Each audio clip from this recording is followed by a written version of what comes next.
咱洗澡用的换水阀，把它拆开之后呢，就是这个样子。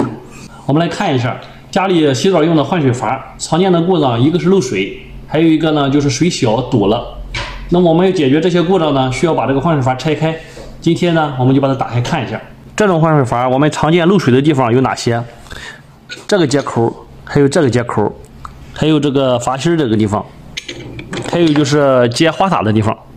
我们分别看一下。首先接花洒这个地方，然后我们可以把这个水管拆开。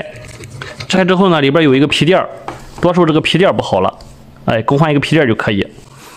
看一下接墙的地方，这两个地方是接墙的。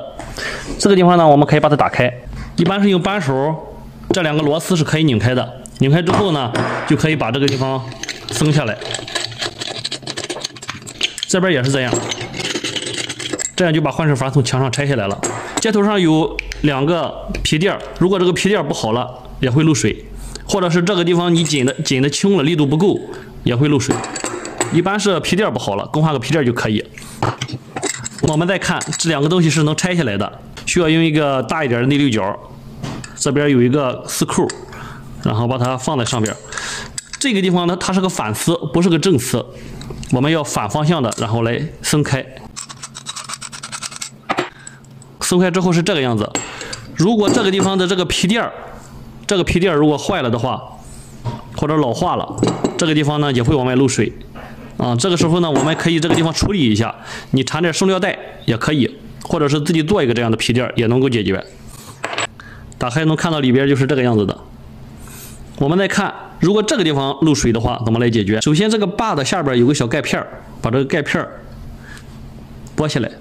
我们看里边，这是个内六角的螺丝，需要用一个小一点的内六角，然后可以把它拧下来。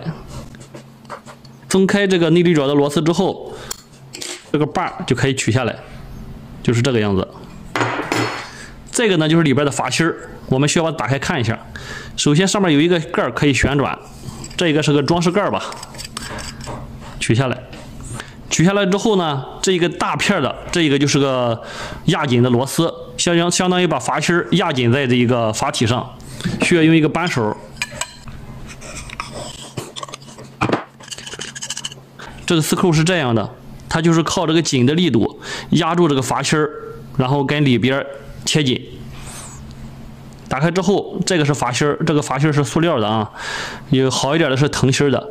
大家看里边的构造，上边这两个点就是定位的，这上面有这两个点定位的。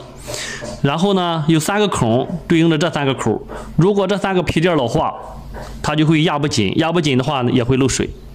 还有一种情况，这个阀芯坏了的话，就需要更换了。这3个孔如果说有泥沙的话，有大的沙粒，它就会堵了。你看这个孔比较小，堵了的话就会出水慢。这种情况呢，我们可以用铁丝把它头开。大家看上边是腾着的，看到了吧？上边是腾着的，这边呢，然后用铁丝也可以穿过去，也能穿到这个地方来。这边也可以穿过来。如果是有泥沙堵住了，可以打开把这个地方清理一下。好了，这个我们洗澡用的这个换水阀就是这样来修理漏水和堵住大家学会了吗？